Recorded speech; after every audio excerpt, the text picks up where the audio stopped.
नमस्ते. नमस्कार सर. नाव काय तुमचं? माझं नाव तन्मय मदन राजन. अच्छा. काय झालं होतं सांगा? माझं सर ACL तुटला होता. हा. ऍक्च्युली माझं ते 2019 ला पण फर्स्ट सर्जरी झालेली. Okay. लेफ्ट लिगामेंटची ते ACL टाकलं हा. होतं. ऍक्च्युली परत ब्रेकडाऊन झालं. कसं पडलं? ऍक्च्युली माझं पाय स्लिप झाला बरोबर. आणि मी पडलो, त्यामुळे ते तुटलं बरोबर. पाय किंवा बॉडी वेट आल्यामुळे. हा हा. पण म्हणून मग आता परत आपण MRI वगैरे केला तर त्यामध्ये आपल्याला परत कळलं की ACL तुटलंय. तुटला.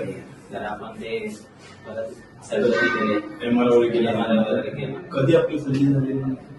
माझी पहिली surgery second surgery second surgery आपली सप्टेंबर महिन्यात झाली. बरोबर बरोबर. आणि तुमचं रिकव्हरी आपला होता 1.5 महिन्याचा. परफेक्ट. आणि तुमचं आपण सेंट्रल क्वाड्रिसेप्स स्ट्रेंथ वापरतो. पाय वरती घ्या.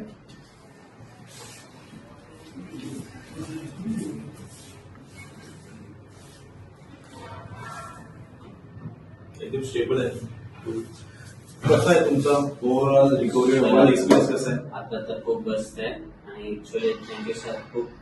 कारण तेव्हा तर असं कंडिशन होती की पाय पण ठेवायला होत नव्हता, म्हणजे सर्जरीच्या आधी. आणि ते तुटल्यामुळे मला तर एवढा त्रास होत होता. आणि आता तर खूप स्टेबल आहे, म्हणजे चालू पण शकतोय, काही त्रास नाही. आणि अशा टाईपच्या इंजुरी असणाऱ्या पेशंटला तुम्ही काय मेसेज देऊ पाहता?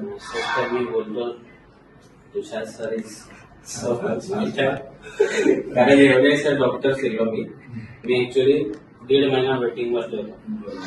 आणि म्हणजे 1.5 महिना म्हणजे माझं लिगामेंटचं झालेलं कधी ऑगस्ट, जून, जुलै महिन्यात झालेलं.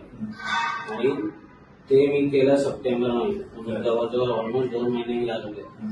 तेच की कुठल्या डॉक्टरकडे करायचंय, कारण माझी फर्स्ट सर्जरी झालेली. त्यामुळे मला तर ते केसच्या संदर्भात पूर्ण माहिती देऊन मला सगळं करायचं होतं की अगोदर झालंय आणि तो परत जो अगोदरचा इम्प्लांट होता तो पण काढायचा होता. बरोबर. त्यामुळे एक तर किती झालं तरी चांगला विश्वासातला पाहिजे होता डॉक्टर. म्हणून मग नारायण सरांच्या थ्रू मी तुमच्याकडे आलो. So overall your experience is good. So okay. Thank you sir.